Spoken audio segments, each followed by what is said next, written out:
In the 2024 rookie class, the running back position was notoriously talked about as not the strength of this class. However, we all know that there will be guys that emerge at some point from this class in the future, and hopefully in today's video, running backs to target and avoid in 2024 rookie drafts, we are able to spot some of the values, some of the sleepers, and fade some of the guys that don't score out too well. I wish I built a massive running back model like I did for the wide receiver prospects video, but I still did spend a good time on this video, so go ahead, leave a like down below if you enjoy, subscribe if this is the first time you're checking us out. Now let's get into it.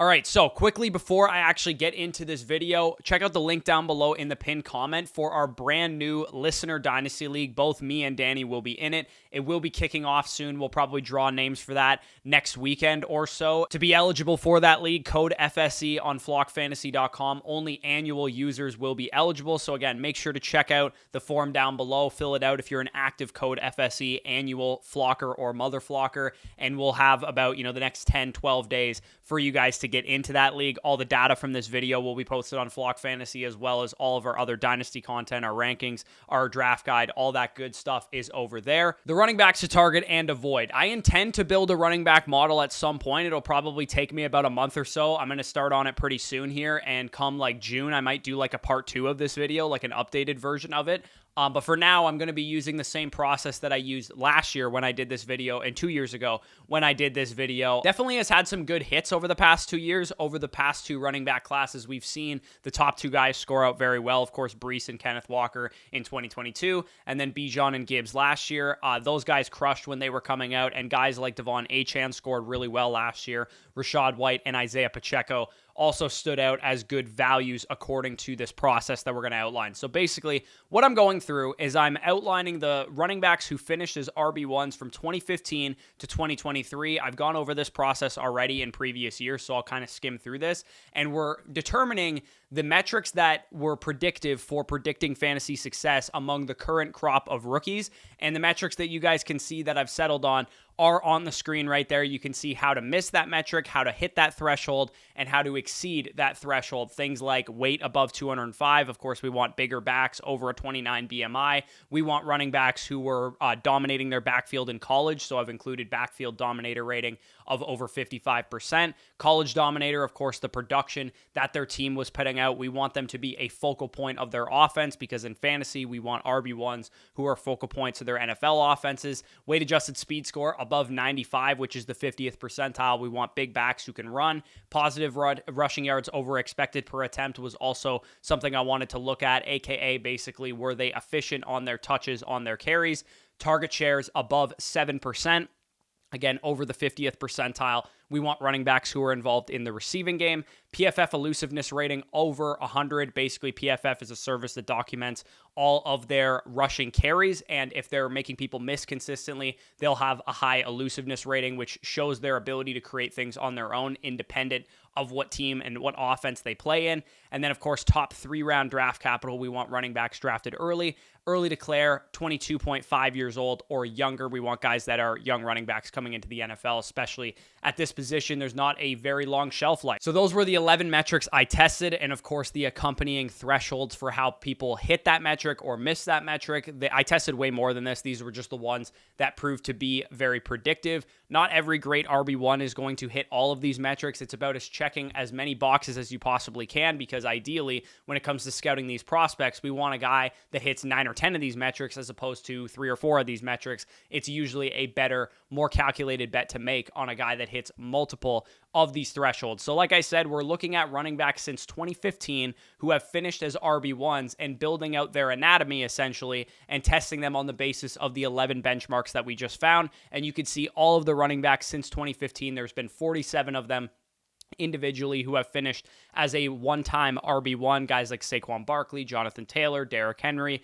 Recently, we had guys like Kyron Williams, Devon Achane, Travis Etienne, Isaiah Pacheco, and Rachaad White make the list this year as first-time RB1 finishers. And then you guys can see basically when you sort out all the noise, take all those individual seasons, and sort out which ones hit the following metrics, you could see that weight above 205 pounds was the leader in the clubhouse for percentage of these running backs who weighed that heavy. Then you see speed score, backfield dominator rating, so on and so forth. Those were the hit rates. Basically, ideally, we want guys that are big, athletic running backs who are workhorses in college, who can carry a big workload in the NFL, and who can catch the football in an ideal world. Being overly efficient on touches in college, being drafted in the first 3 rounds of the NFL draft, being really ridiculously elusive, and surprisingly being an early declare and a younger running back were the ones that mattered the least of these benchmarks, but they still were above 50%, above 60% in most cases, so they were still important benchmarks for us to hit. They were just the least predictive of the ones that we tested.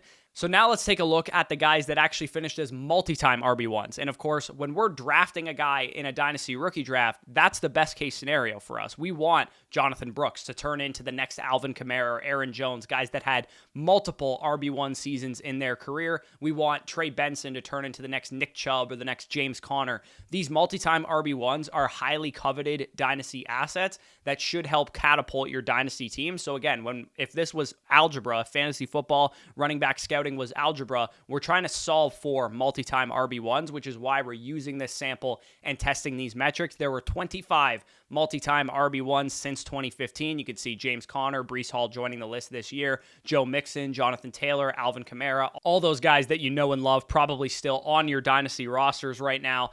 You could see basically how the metrics changed once we went to multi-time RB1s. 96% of them were above 205 pounds. The only guy that was not was Austin Eckler, who weighed in at 200 pounds at the combine, but probably added weight in the NFL if you've ever seen his workout videos. So again, pretty much it was important to crack that 205-pound threshold. Definitely an important thing to be a sustained multi-time RB1 in the NFL. The same stuff remained important. It was of course still important to be big, have a good BMI. Being a lead back in college definitely mattered a lot too. But when you compare the biggest differences from a single-time RB1 finisher to a multi-time RB1 finisher, you could see that being a top 3-round draft capital running back mattered a lot more. In fact, it was a 15% difference. So these guys that kind of blip on the radar had one good season and then fell off. James Robinson is a good example of that. It mattered being a high draft pick because we know those running backs can be replaced in the draft. They can be replaced in free agency. Our takeaways basically is this. From both of these studies so far,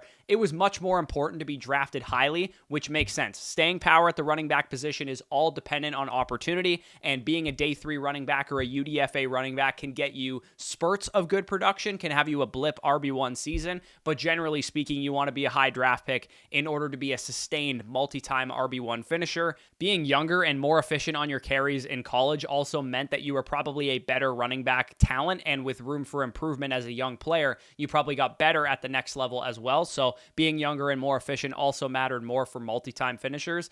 It also makes sense why a size would matter more too, because you can't really hold up to a big workload if you're a 195-pound running back. So it matters a lot more to be 205, 210, 220 pounds in an ideal world. Like I said, Austin Eckler was the only guy to buck this trend, but I'd venture a guess to say that he no longer weighs 200 pounds. He's probably closer to 215. So again, pretty much 100% of these guys were above 205 pounds. And that's a sticking point you could even apply to veterans in Dynasty right now, because both Devon Achane and Kyron Williams are under 205 pounds and currently ranked as Dynasty RB1. So you could actually make the argument those guys could contend for being sells as, guys that are more so blip on the radar RB1s as opposed to multi-time RB1 sustained finishers there. So that's the process of what we're doing. Like I said, we went through the single-time RB1 finishers, tested the thresholds. We went through the multi-time RB1 finishers, tested the thresholds, and we also have kind of a weighted scale of what mattered the most of the thresholds that we tested. And the guys that stood out in the past couple of years, like I said, Bijan is the king of this. He's graded the highest, the most over the last 2 years that I've done this. Jahmyr Gibbs, Breece Hall, Kenneth Walker, Devon Achane, Rachaad White, Tyler Algier, Isaiah Pacheco, all those guys graded pretty well. It did miss some guys that ended up breaking out, Kyron Williams being the biggest example, but Kyron Williams, like I said, is an outlier. He is a slow, small running back who got there on a big workload, and we also don't know if that's going to continue, especially considering they drafted Blake Corum this year. So again, he might end up being one of these blip on the radar, James Robinson caliber data points, but at the same time, the model did miss him. So again, it's not perfect. If you skipped ahead to this part, this is where we're going to rank the current crop of rookies based on everything that we just talked about. The anatomy of the RB1, the single time, the multi-time finishers. Who are the guys that we should be targeting and avoiding in our rookie drafts this coming spring? I'm sure a lot of you guys have had rookie drafts already, so maybe you're just checking the boxes on the players that you've drafted already, but a lot of you guys haven't drafted still, so should be very informative nonetheless. And again, I want to remind you that all the data from this will be posted to Flock Fantasy. Code FSE users get 30% off, 7-day free trial, access to our draft guide, Dynasty trade value charts, and so much more. And again, the Listener Dynasty startup will be to annual Flocker and Mother Flocker code users of FSE. That'll be linked down below in the description. But let's get into the draft class this year. You can see that I have graded all these players, plotted all their data points, and you can see, relatively speaking, I would say on paper, it's not as bad of a running back class than some people think. I think everybody would expect, given that this class is bad, quote unquote, there'd be way more red, there'd be way more orange, and a lot less yellow and green. But when you actually just take out like Bijan and Jahmyr Gibbs from last year's class, it's not all that different from last year's group. Like the depth is pretty strong. There's a lot of like 3rd, 4th, 5th round caliber talents. There's just not 7 guys that should have gone in the first 2 rounds of the NFL draft like we saw back in 2020 or even in 2022 and 2021. We had a little bit more depth at the top. Even if we get a million Tajay Spears, Chase Brown, Roshan Johnson type of caliber of talents where you have selling windows on those players, I would say that would be considered a success out of this draft class. So let's actually grade these guys on the point value scale. I talked about it in previous years, but basically what I did was anything that they graded out green in, I gave them 3 points. Anything yellow, I gave them 1 point. Anything red, I gave them -2 points. So hypothetically, the good could outweigh the bad. And then anything that was orange or incomplete, I either gave them a -1 if they scored in that data point, if they were really close to a yellow, but not quite there. And if they didn't test, for example, Jonathan Brooks didn't run a 40 time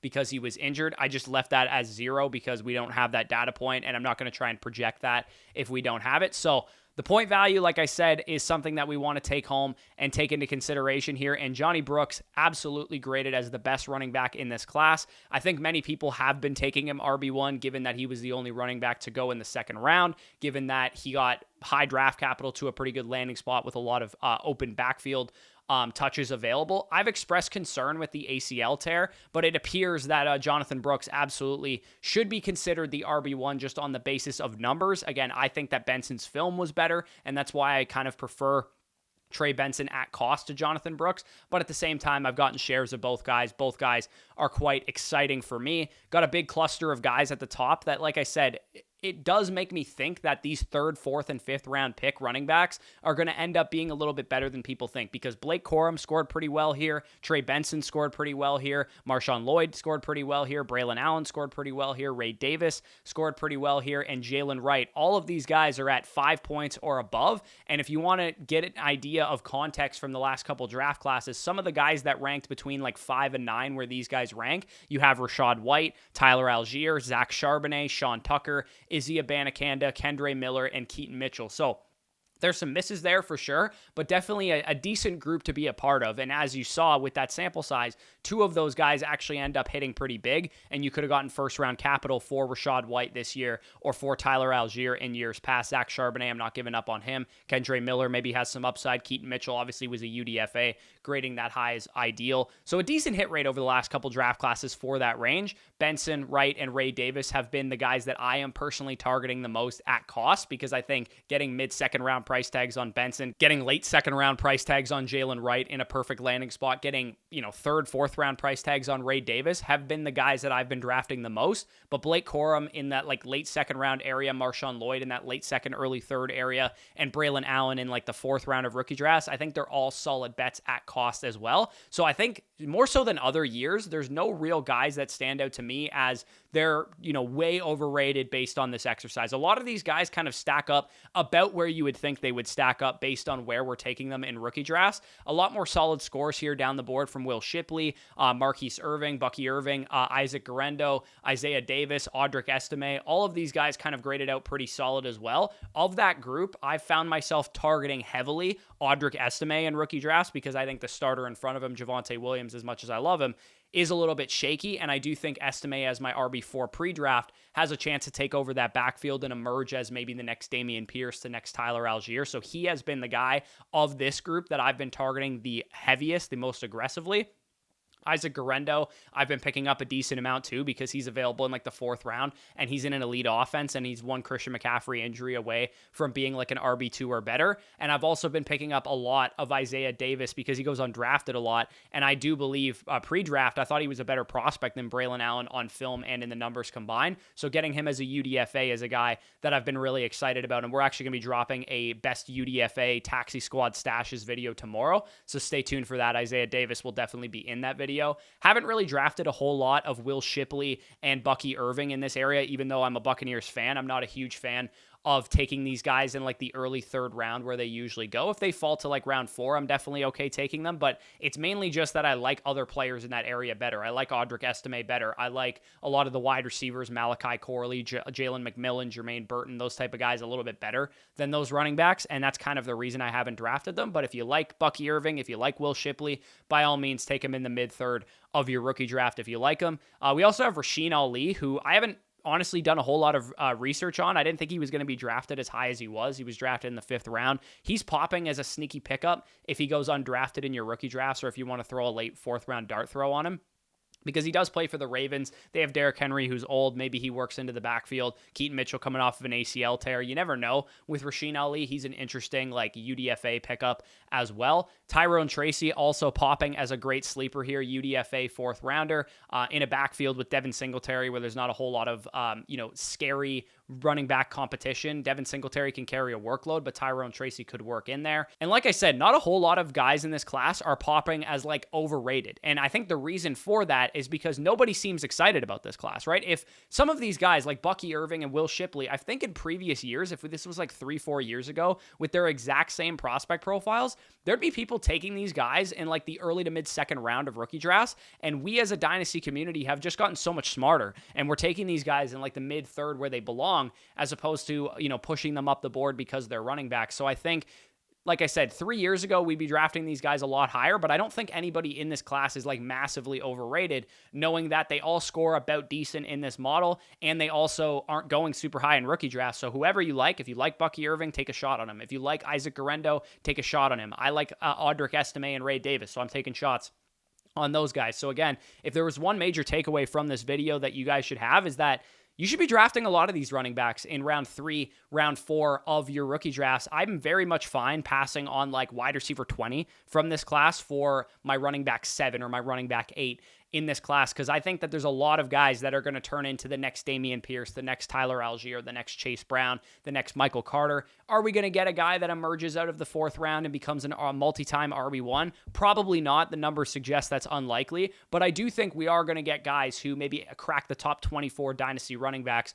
on the open market, and maybe you can cash out after their rookie year, midway through their rookie year, or you could just ride that production if you're a contending team. And finally, to close out this video, just like I did last year, I thought I'd bring this full circle and actually assign the weights that we saw from the multi-time RB1s into the scores that I gave these guys in this actual draft class. And if you multiply those scores by the percentage point values that we calculated in the multi-time RB1s, it actually spits this out. So you could see that some of these guys have a weighted value now. Some of the guys saw a bump. Of course, Braylon Allen being big, physical, and all that kind of stuff, he sees a bump there. Obviously, the landing spot wasn't great for him, but he does see a bump in the model in this instance. Ray Davis saw a big jump, one of my biggest rookie draft targets so far. I've drafted a shit ton of Ray Davis in the late 3rd round, early 4th round, because I'm not a huge James Cook guy. I think Ray Davis is a good early down runner. I think Buffalo's been looking for that. Running backs to target and avoid is the name of this video. Ray Davis is absolutely one of the running backs that I am targeting. Same goes for Audric Estime and Isaiah Davis, who both saw bumps as big backs who can carry a workload, did it in college,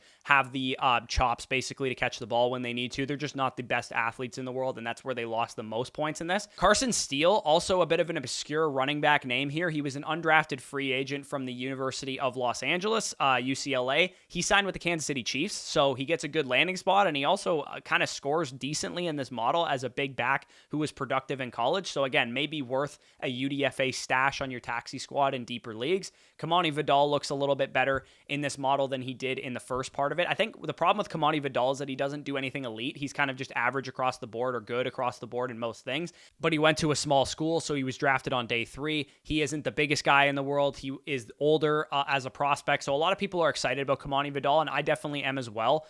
In that Los Angeles Chargers backfield, there's opportunity available, but I will say I wouldn't probably draft him over some of these other guys. I would draft Estime over him. I would draft Ray Davis over him. If you like Shipley or Irving, maybe you could draft those guys over him. I would probably take Vidal kind of in that same range. Frank Gore Jr. also pops as a decent little UDFA stash for the Buffalo Bills. So again, one of the bigger takeaways for me is that the running backs to target and avoid is a lot more target than it is avoid this year, and that's mainly due to the price points. It's not that I think this running back class is generational or anything. I think it's a pretty average to below average running back class. It's just that the price points are so low in rookie drafts for a lot of these guys that I'm actually very comfortable taking the swing on a lot of them. So that's the end of this video. Again, many people hate this running back class, but I'm very curious to see how many Tajay Spears come out of this class, to see how many Chase Browns come out of this running back class. Maybe we get a Rashad White or a Devon Achane coming out of this running back class in terms of quantifiable hits that end up having meaningful production. Of course, I will have a running back model built out for later this offseason, especially for next year's class, because next year's class is so much better at running back. So stay tuned for that. There'll probably be a part 2 for this video about a month and a half from now. I'm going to Italy in like 3 weeks, and I'm probably going to work on the model most of the time that I'm there when I get a chance to do some work. So join Flock Fantasy if you guys enjoyed this data. If you want access to it, sign up for the Listener League down below in the pinned comment. If you're an active annual sub of flockfantasy.com using the promo code FSE only, you are eligible to be in that Listener League with me and Danny. We're going to probably be drafting that around the end of May, early June, and we're going to be drawing names for that about a week and a half from now. So if you enjoyed this video, you got some value from it, leave a like, subscribe to the channel if you're new around here. Check out our sponsor, Underdog Fantasy, as well to get our rookie draft guide totally for free. 50 prospects written up, graded, ranked, all that good stuff. $10 sign up on Underdog Fantasy using the promo code FSE, which you can then win money with, and you get 100% back on your first deposit. You'll actually get our draft guide, Dynasty, Redraft, and our Dynasty Film rookie breakdowns for free. The redraft guide won't be out for a couple months still, but you will get that for free when you sign up over on Underdog Fantasy right now as well. Best Ball Mania 5 is live. We do have best ball rankings available on the site right now as well. So if that all interests you, check out the links down below in the description. But with that being said, peace out, and we'll talk to you soon.